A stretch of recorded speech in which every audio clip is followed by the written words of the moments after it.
Saudara sekalian yang saya hormati dan juga yang dikasihi oleh Tuhan. Pada kesempatan ini kita membahas satu hal yang sedang ramai 1-2 minggu terakhir ini di negara Republik Indonesia. Hal itu berkaitan dengan adanya lanjutan pembahasan rancangan undang-undang tentang KUHP dan adanya desas-desus bahwa RUU ini direncanakan ditetapkan pada awal bulan Juli tahun ini. Perlu diketahui bahwa ini merupakan salah satu RUU yang proses pembentukannya memakan waktu yang cukup lama, bahkan sampai puluhan tahun, yang hingga kini belum disahkan menjadi undang-undang. Dalam proses-proses tersebut tentu saja telah terjadi pro dan kontra antara satu sama lain. Tetapi ada satu hal yang hampir disepakati oleh semua orang, bahwa KUHP yang kita gunakan saat ini merupakan warisan pemerintah Belanda. Karena itu perlu dilakukan pembaharuan atau perlu dibuat KUHP khas Indonesia. Dan menyadari itu, proses pembentukannya memang sudah dilakukan sejak lama, tetapi hingga kini belum disahkan menjadi undang-undang. Beberapa waktu yang lalu, saya menonton sebuah tayangan TV swasta, di mana di situ terjadi dialog, terjadi pro dan kontra antara dua pihak berkaitan dengan adanya RUU KUHP ini. Yang menjadi perdebatan adalah berkaitan dengan adanya ketentuan penghinaan terhadap presiden dan sanksi yang diberikan kepada orang-orang yang melakukan penghinaan terhadap presiden.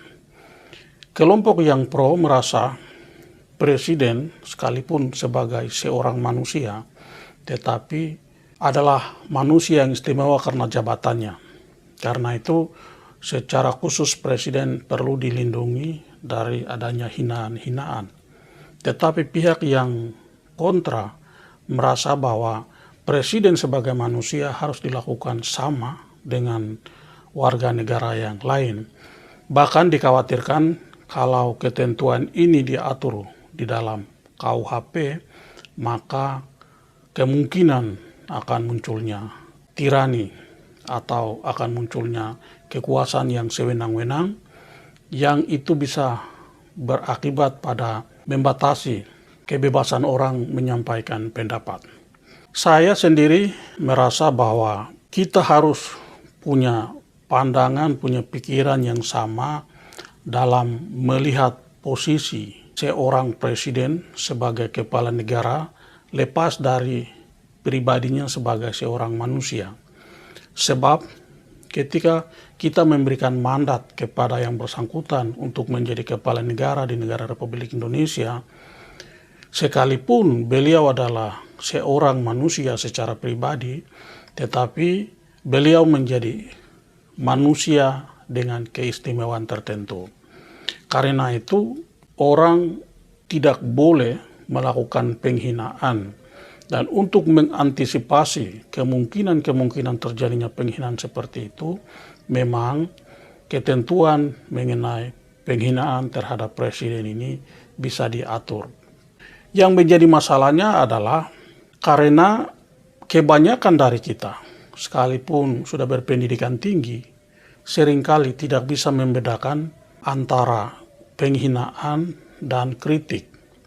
Kadang-kadang atas nama demokrasi, kita justru melakukan penghinaan terhadap presiden sebagai kepala negara, dan kita melakukan penghinaan terhadap presiden sebagai seorang pribadi. Padahal hal semacam ini tidak perlu dilakukan.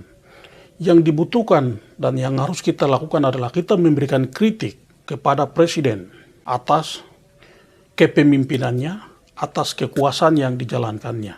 Tetapi dalam memberikan kritik itu, kita tidak boleh melakukan penghinaan terhadap presiden.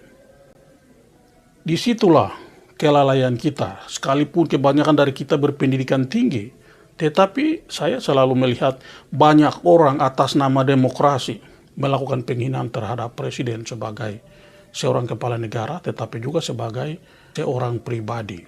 Karena itu, sebelum kita semua mempunyai kesadaran dan sebelum kita semua tidak bisa membedakan antara penghinaan dan kritik, sebelum kita semua atas nama demokrasi masih melakukan penghinaan terhadap seorang kepala negara, maka merupakan sebuah kebutuhan, ketentuan mengenai penghinaan terhadap presiden itu harus dimasukkan ke dalam RUU KUHP yang akan disahkan ini. Ini harus menjadi semacam peringatan. Ini harus menjadi semacam rambu-rambu supaya orang tahu bahwa ketika saya melakukan penghinaan terhadap seorang kepala negara, maka saya akan mendapat sanksi seperti ini. Jika kita mempunyai kesadaran yang mampu membedakan antara kritik dan penghinaan, maka ketentuan seperti itu kita tidak butuhkan. Tetapi karena kita masih belum punya kesadaran, kita masih mau melakukan penghinaan terhadap presiden, maka ketentuan semacam ini perlu diatur di dalam RUU yang akan disahkan nanti. Tetapi kepada penegak hukum, kita benar-benar berharap supaya implementasinya benar-benar sesuai dengan aturan yang berlaku.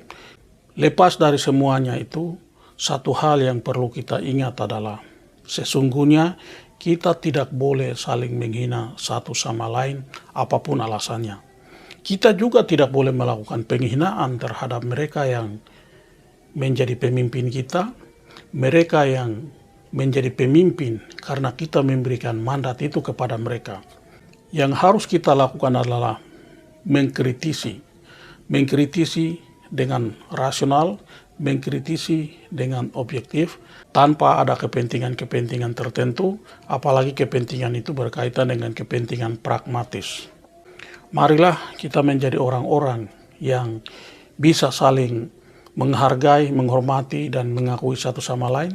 Dan marilah kita menjadi orang-orang yang tidak melakukan penghinaan satu sama lain. Dan marilah kita menjadi manusia yang sesungguhnya.